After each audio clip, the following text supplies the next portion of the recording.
All right, so I want to move on now to a discussion of the poetry of William Blake.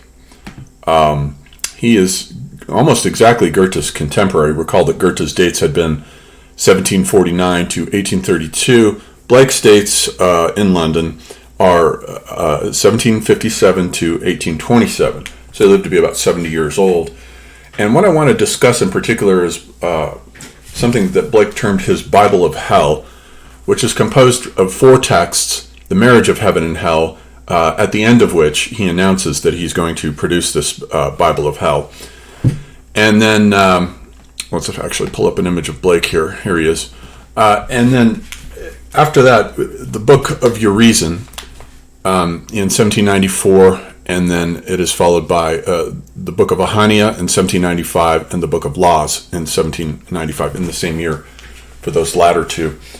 And so this is his Bible of Hell, and it's sort of an anti-biblical mythology that he creates that is absolutely Blake's mythologization, his cosmology, his theogony basically is what the Book of Your Reason is about. Is absolutely stunning, and he is a mythologist on the level of a Tolkien, let's say, or a Rudolf Steiner. He's at that level of brilliance, and he was a mystic and a visionary. He saw at age 4 his first vision of God, and he also sees a tree full of angels in a field at Peckham Rye when he's just a kid. He's only taught up until about the age of 10, and then from that point on he's homeschooled by his parents for a while until he begins at the age of 14 a 7-year apprenticeship to an engraver named James Bazier on Great Queen Street, who was an engraver to the London Society of Antiquaries. And here is, let's see, his earliest engraving, I think, is the age of 16. This is Joseph of Arimathea among the rocks of Albion. Albion, of course, being another name for England. So this is 1773 when he first does this, and you can see that the style is basically the same. It just suddenly crystallizes there. His figures are largely based on the figures of Michelangelo and Raphael, but it's pretty consistent from this engraving all the way down to the end. And he was quite a master, although he got very little to no recognition in his lifetime as either an artist or a poet, which is pretty crazy because this guy is just really a genius, as we'll see.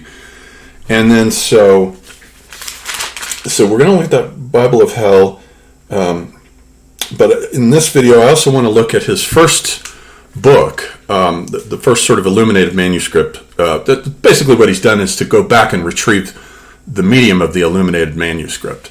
And it starts with the two little tractates, All Religions Are One, and There Is No Natural Religion, in 1788. He's 31 at that point, so he's just coming out of his Saturn return. Let's take a look at his chart here. And so a couple things to note about it is that here we have, notice that Uranus over here is squaring Pluto. And that's the revolutionary archetype, Uranus square Pluto. Very often you have that. We had it in the 1960s in the mundane world from 1960 to 1972. It codes for the revolutionary impulse.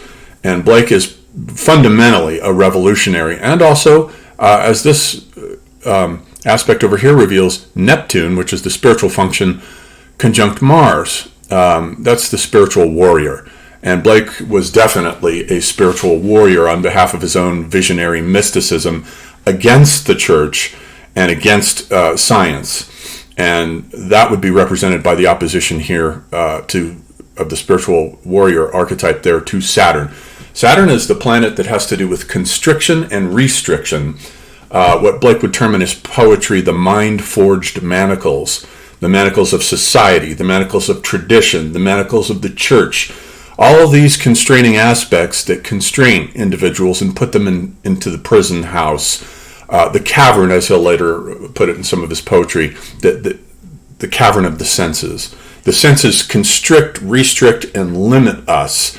They in no way, shape, or form, as we'll see here, in All Religions Are One, expand us. And so he's always battling against this Saturnian principle of restriction. He also has over here Uranus trine Moon, which is the principle of the liberation of the feminine, if we say that the moon represents not just emotions, but the feminine, insofar as women generally are better with emotions than men are. And this is true in poetry like Europe, a Prophecy, which is the sequel to his poem America, a Prophecy, which is where I believe he first introduces the character of Orc. And Orc is the principle of rebellion. He is Neptune conjunct Mars, the spiritual warrior, or even Uranus square Pluto. All right, so let's take a look then.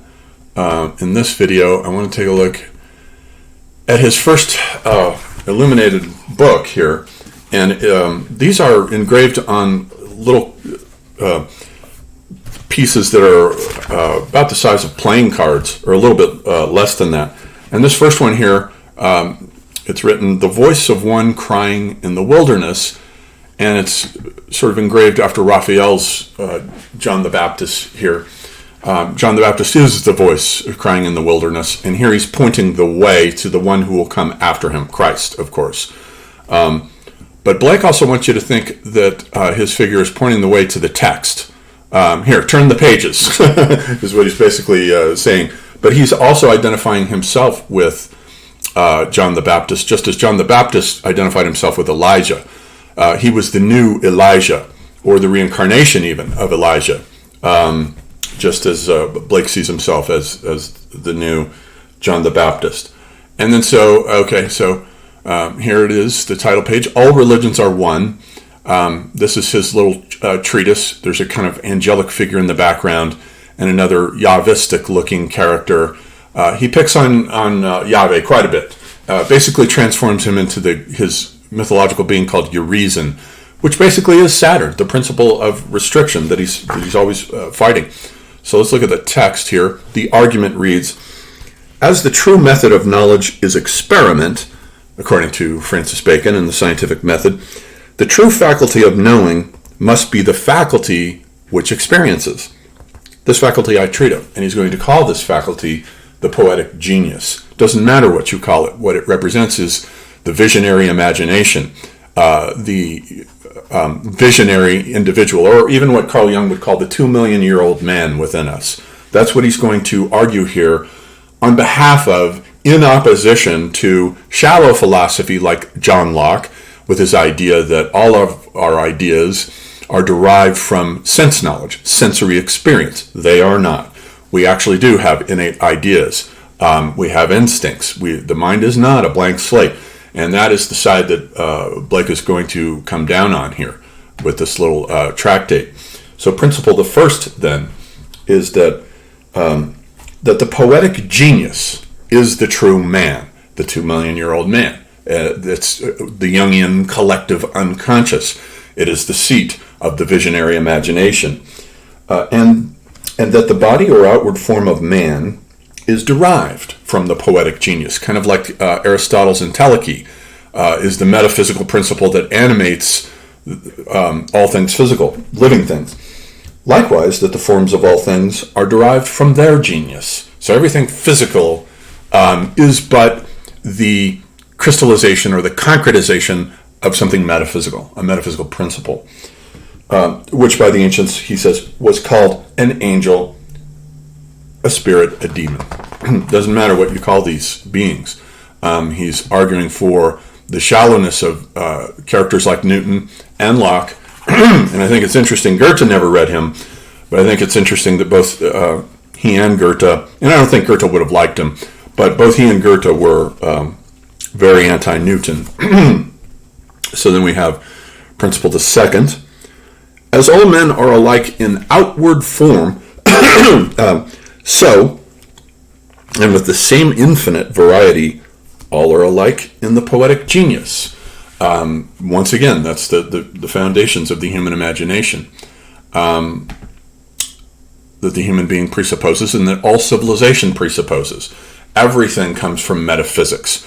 Everything, the visionary imagination, the middle eye, what in Kundalini Yoga is called the Agya Chakra, the middle eye, the eye that opens and sees into the spiritual dimension.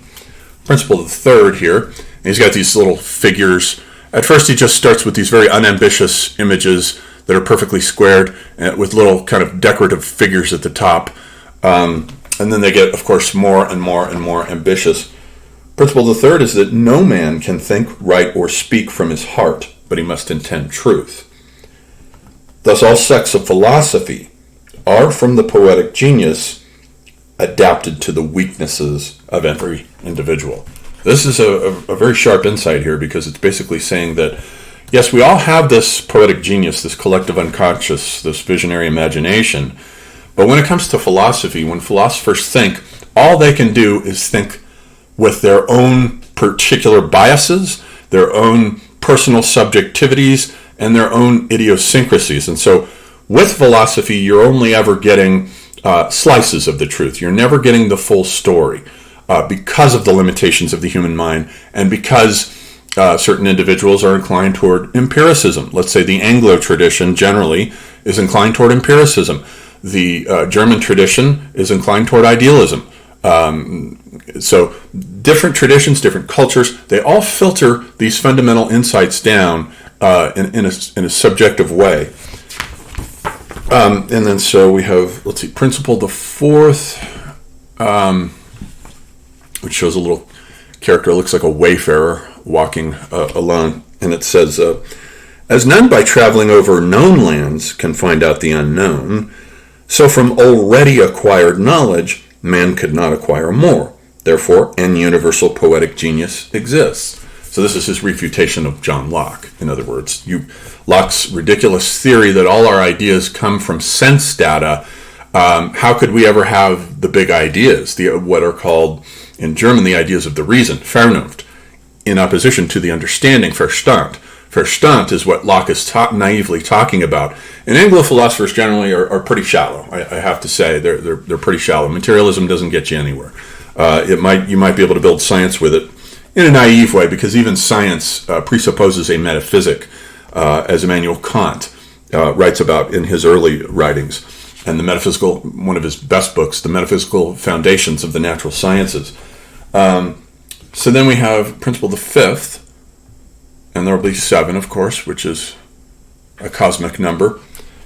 The religions of all nations are derived from each nation's different reception of the poetic genius, which is everywhere called the spirit of prophecy.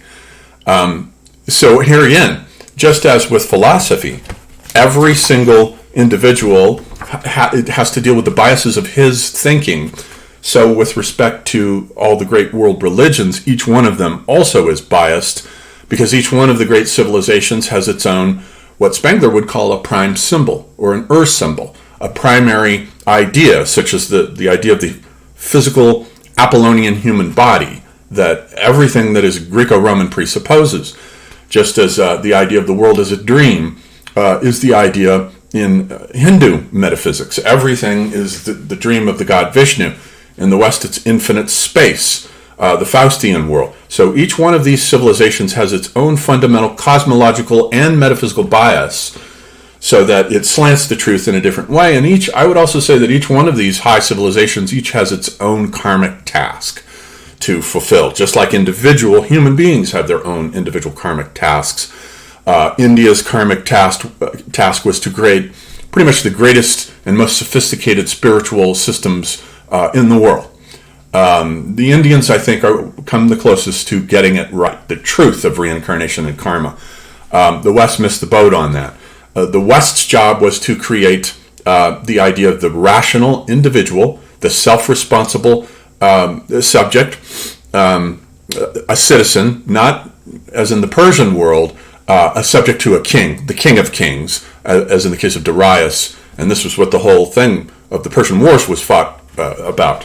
Are we going to allow the Achaemenid Empire to conquer the Greeks, or are the Greeks going to establish boundary acts, such as at the Battle of Marathon and with the 300, and fight against it with the principle of human individuality, that then with the northern Faustian West will lead on into the creation of the most technologically and scientifically sophisticated civilization of all time. So each one of these civilizations have their own biases, and that's basically what Blake is saying here. Pretty much all the themes that Blake will later be preoccupied with are already here in Nuke, in this little series here. Principle the sixth is that the Jewish and Christian testaments are an original derivation from the poetic genius. This is necessary from the confined nature of bodily sensation. And this is his first statement of this idea that he later says the mind-forged manacles, or the prison house of the senses. He always sees the human being, the poetic genius, being imprisoned by the Saturnian principle of restriction and constriction that we see in his astrological chart, with his opposition of Neptune conjunct Mars, the spiritual warrior, in opposition to Saturn, which is the principle of sensory restriction. That's what Saturn is.